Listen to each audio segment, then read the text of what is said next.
আপনারা আমাদেরকে ভেতরে ঢোকার সুযোগ করে দিন। নীতিশ রানের দুই গালে জুতা মারো তালে তালে, জুতা মারো তালে তালে, নীতিশ রানের দুই গালে, রামগিরির দুই গালে, জুতা মারো তালে তালে, ফাঁসি ফাঁসি ফাঁসি চাই, রামগিরির ফাঁসি চাই, ফাঁসি চাই, ফাঁসি ফাঁসি ফাঁসি চাই, রামগিরির ফাঁসি চাই, নীতিশ রানের দুই গালে, জুতা মারো তালে তালে, জুতা মারো তালে। পিছনে আরো পিছনে আরো পিছনে একেবারে গেলে এই অটোটা ছাড়ে দেন, এই অটোটা ছাড়ে ফাঁসি ফাঁসি ফাঁসি চাই, ফাঁসি চাই, নীতিশ রানের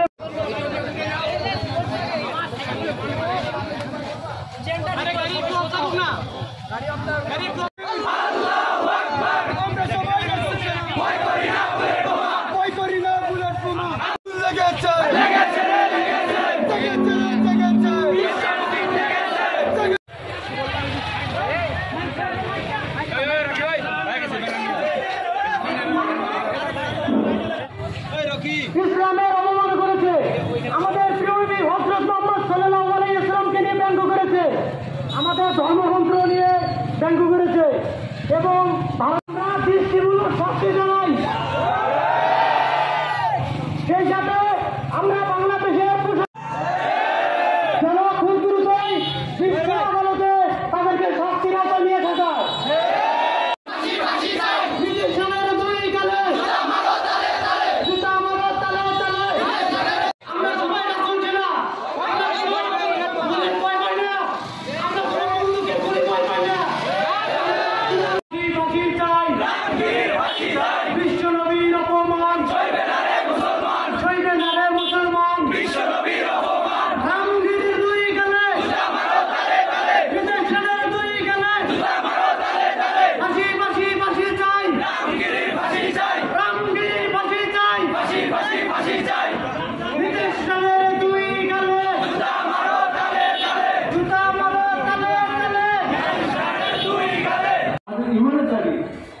শুধু ছাত্রদের দাবি না, আমাদের সকলের দাবি যে আমরা যেন রাসূল সাল্লাল্লাহু আলাইহি ওয়াসাল্লামকে মহব্বত করি, ভালোবাসি।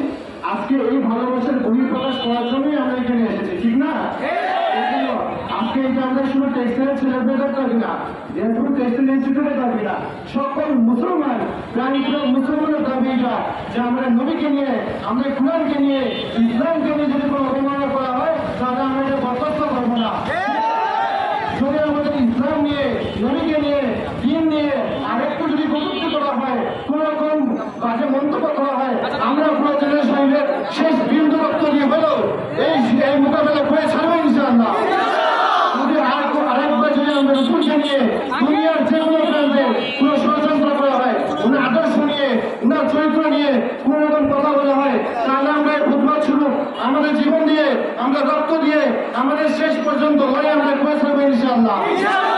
আর যদি কোন রকম এই ধরনের কোনো হয়রানি, কোনো নির্যাতন এই বাংলা মাটিতে যদি কোনো আলেম